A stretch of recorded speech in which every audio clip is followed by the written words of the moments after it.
Assalamualaikum warahmatullahi wabarakatuh.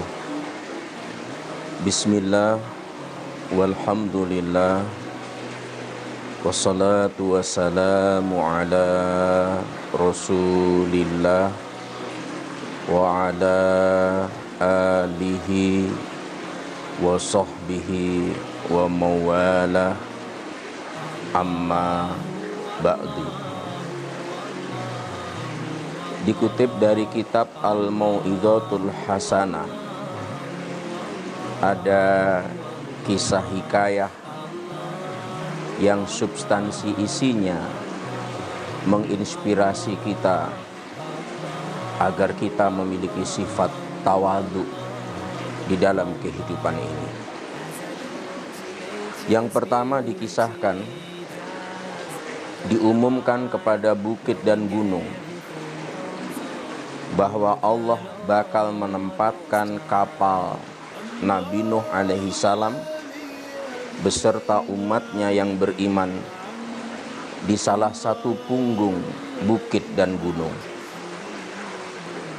Mendapatkan pengumuman ini, seluruh gunung, seluruh bukit berlomba-lomba untuk mendapat kehormatan di punggungnya disandari kekasih Allah dan kaum beriman.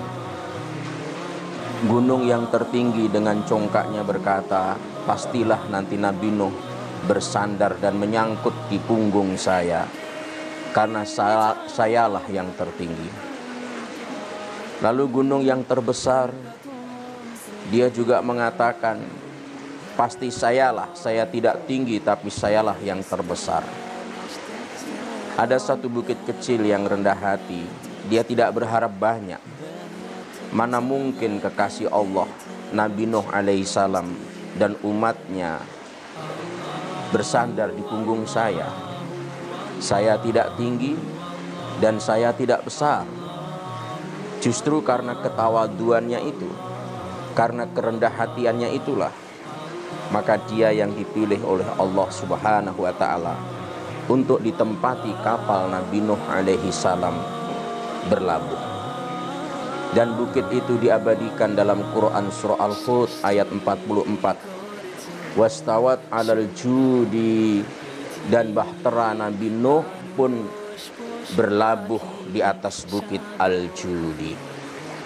Karena kerendah hatiannya, karena tawaduknya, dia tidak tinggi, dia tidak besar, tetapi dia yang terpilih untuk ditempati, disandari kapal Nabi Nuh alaihi salam. Kisah yang kedua, diumumkan kepada seluruh bukit-bukit di bumi bahwa nanti kekasihnya ya Allah subhanahu wa ta'ala, Nabi Musa alaihi salam akan diajak berbicara dengannya di salah satu bukit. Maka untuk yang kedua kalinya pun bukit-bukit juga berharap agar Nabi Musa alaihissalam berbicara dengan Allah di punggungnya. Ada sebuah bukit yang juga tawadhu dan rendah hati. Mana mungkin kekasih Allah Musa alaihissalam berada di punggungku dan berbicara dengan Allah subhanahu wa ta'ala. Justru karena rendah hatinya, justru karena tawadhu'nya, maka dialah yang terpilih. Dan akhirnya Nabi Nuh alaihi salam berdialog, berbicara dengan Allah di punggungnya. Dan bukit itu bernama Bukit Tursina. Dan ini juga diabadikan dalam Quran surah At-Tin, nama Bukit Tursina ini. Wattini wazzaituni waturi sinina. Demi buah tin dan buah zaitun, dan demi gunung Tursina. Di situnilah Bukit Tursina ini dipilih oleh Allah untuk digunakan berdialog, berbicara dengan kekasihnya, yaitu Nabi Musa alaihi salam. Kisah yang ketiga, diumumkan kepada segenap ikan-ikan di laut bahwa nanti Allah bakal menempatkan salah seorang nabinya berada di perutnya, maka seluruh ikan yang besar semuanya berharap agar dia yang terpilih untuk ditempati Nabi Allah Subhanahu wa Ta'ala di dalam perutnya, dan itu suatu kehormatan.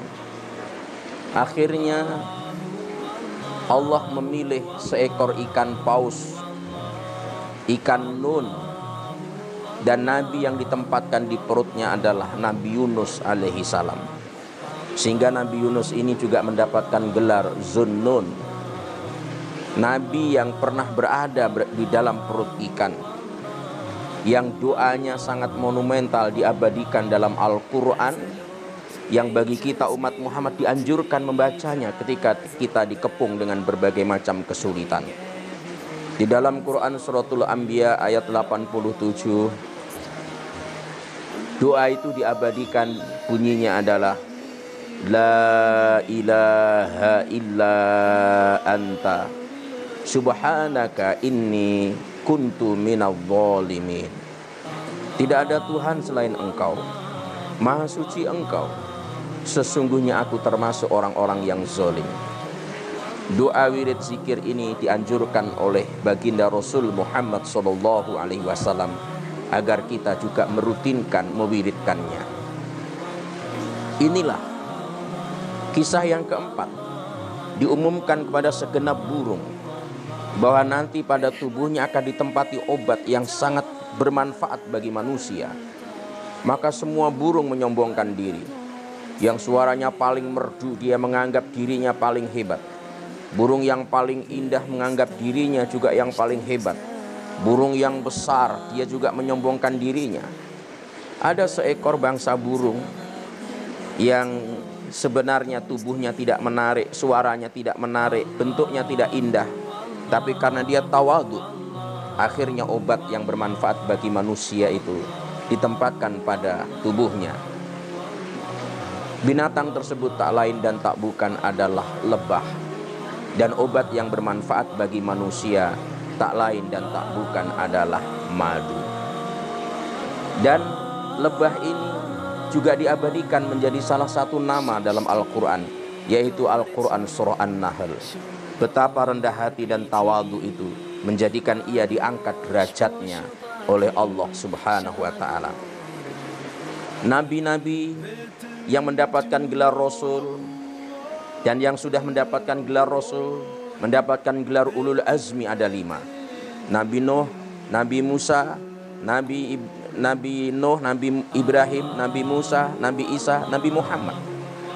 Ketika Allah bertanya kepada masing-masingnya, wahai Nuh, siapakah engkau? Nabi Nuh menjawab, ya Allah, bukankah engkau telah menggelariku sebagai Abdun Syakur? Wahai Ibrahim, siapakah engkau? Ya Allah, engkau telah menggelariku dengan Khalilullah. Wahai Musa, engkau siapakah? Maka Nabi Musa menjawab, engkau telah memberi gelar Kalamullah kepadaku. Wahai Isa, Nabi Isa memperlihatkan gelarnya Ruhullah. Dan ketika Nabi Muhammad SAW, siapakah engkau? Maka beliau menjawab dengan rendah hati yang menggoncang arus jawabannya, ya Allah, aku hanyalah seorang anak yatim piatu. Kerendah hatian dan ketawaduannya, akhirnya beliau diangkat derajatnya oleh Allah Subhanahu wa Ta'ala. Oleh karena itu, mari kita bertawadu dalam kehidupan ini, karena kesombongan hanya melahirkan kehinaan, ketawaduan hanya melahirkan kita diangkat ke tempat yang mulia. Wa ibadur rahmanil ladzi yamshuna 'alal ardi haunan wa idza khatabahumul jahiluna qalu salama. Dan hamba-hamba Tuhan yang Maha Rahman ialah orang-orang yang berjalan di atas bumi dengan rendah hati, dan apabila orang jahil menyapa mereka, mereka mengucapkan kata-kata yang mengandung keselamatan. Mudah-mudahan memberi manfaat pada kita. Wallahu waliyul muttaqin. Assalamualaikum warahmatullahi wabarakatuh.